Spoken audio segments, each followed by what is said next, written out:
हम एक ऐसी दुनिया में रहते हैं जहां जनसंख्या बहुत तेजी से बढ़ रही है।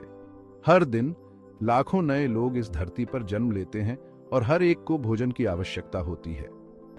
ज्यादा लोग मतलब ज्यादा खाने की जरूरत। यह एक बड़ी चुनौती है क्योंकि हमें न केवल अधिक भोजन का उत्पादन करना है बल्कि इसे सस्टेनेबल तरीके से भी करना है।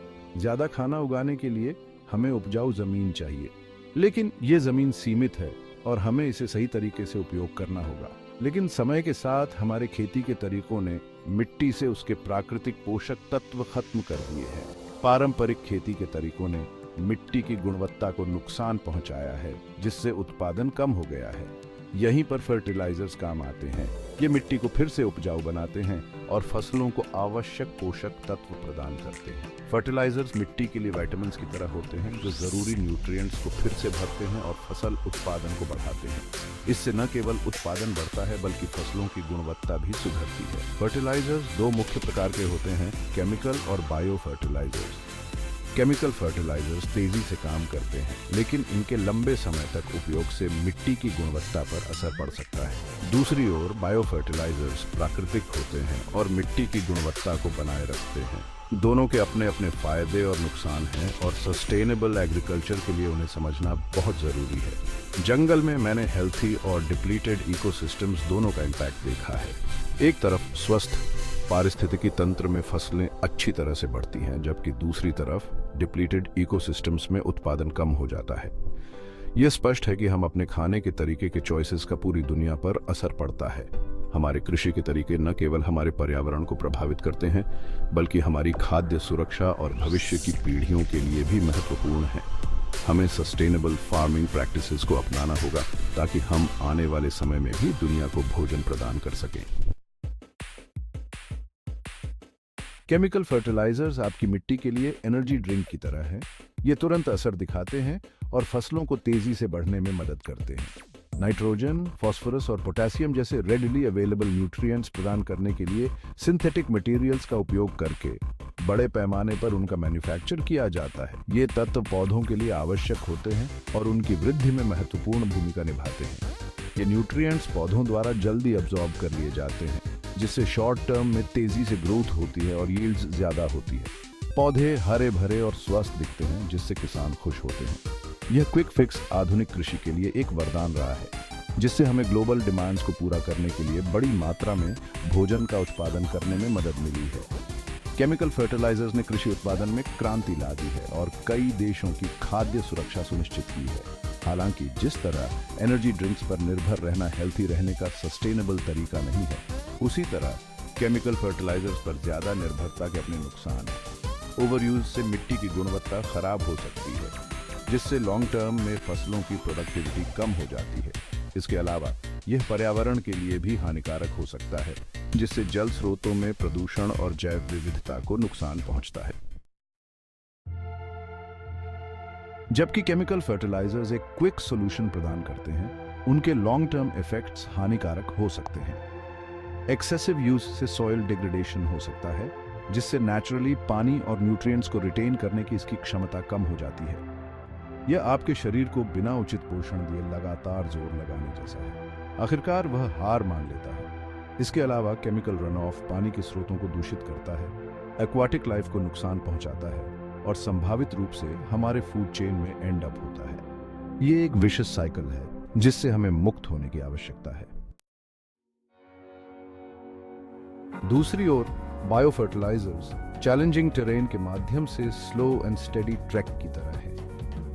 वे मिट्टी की उर्वरता बढ़ाने के लिए naturally occurring beneficial micro organisms का उपयोग करते हैं। ये सूक्ष्म जीव पौधों की जड़ों के साथ मिलकर काम करते हैं, एटमॉस्फेरिक नाइट्रोजन को फिक्स करते हैं, फास्फोरस को सॉल्युबलाइज करते हैं और मिट्टी की संरचना में सुधार करते हैं। बायो फर्टिलाइजर्स इको फ्रेंडली और सस्टेनेबल हैं, जो जंगली इकोसिस्टम्स को बनाए रखने वाली नेचुरल प्रोसेसेस की नकल करते हैं। वे ट्रस्टी कंपास और मैप की तरह हैं, जो आपको एक चुनौतीपूर्ण एक्सपीडिशन पर मार्गदर्शन करते हैं, यह सुनिश्चित करते हुए कि आप अपने गंतव्य तक सुरक्षित और सस्टेनेबली पहुंचें। बायो फर्टिलाइजर्स के लाभ मिट्टी की उर्वरता में सुधार से कहीं आगे जाते हैं। वे माइक्रोन्यूट्रिएंट्स की उपलब्धता बढ़ाते हैं, जिससे फसलें हेल्थियर और पेस्ट्स एंड डिजीजेस के प्रति रेजिस्टेंट बनती हैं। इससे केमिकल पेस्टिसाइड्स की आवश्यकता कम हो जाती है और एनवायरमेंटल इम्पैक्ट कम हो जाता है। बायो फर्टिलाइजर्स भी कॉस्ट इफेक्टिव हैं, खासकर स्मॉल स्केल फार्मर्स के लिए, क्योंकि उन्हें रेडिली अवेलेबल रिसोर्सेज का उपयोग करके स्थानीय रूप से उत्पादित किया जा सकता है। वे जंगल में भोजन और आश्रय खोजने के लिए अपने परिवेश का उपयोग करने जैसे हैं, रिसोर्सफुल, सस्टेनेबल और प्रकृति के अनुरूप। केमिकल और बायो फर्टिलाइजर्स के बीच चुनाव अंततः दो अलग अलग रास्तों के बीच चुनाव है। केमिकल फर्टिलाइजर्स अपने इमीडिएट बेनिफिट्स के साथ एक सिग्निफिकेंट एनवायरमेंटल कॉस्ट पर आते हैं। Way green house gas emissions में योगदान करते हैं, जल निकायों को प्रदूषित करते हैं और हमारे इकोसिस्टम्स के नाजुक संतुलन को बाधित करते हैं।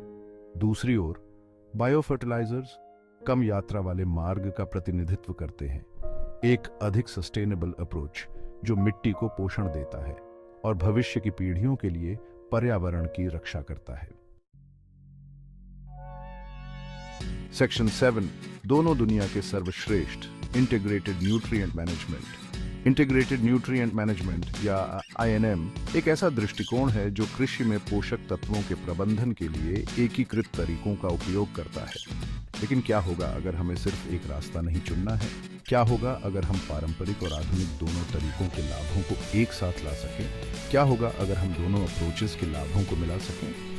INM का यही उद्देश्य है, यह सुनिश्चित करना कि हम अपने खेतों में पोषक तत्वों का सर्वोत्तम उपयोग कर सकें। यहीं पर इंटीग्रेटेड न्यूट्रिएंट मैनेजमेंट या INM काम आता है। यह दृष्टिकोण न केवल फसलों की पैदावार को बढ़ाता है, बल्कि मिट्टी की गुणवत्ता को भी बनाए रखता है। INM एनवायरमेंटल इम्पैक्ट को कम करते हुए क्रॉप यील्ड्स को ऑप्टिमाइज करने के लिए ऑर्गेनिक फार्मिंग प्रैक्टिसेस के साथ साथ केमिकल और बायो फर्टिलाइजर्स दोनों के जुडिशियस यूज को बढ़ावा देता है। ये एक संतुलित दृष्टिकोण है जो दीर्घकालिक स्थिरता को ध्यान में रखता है।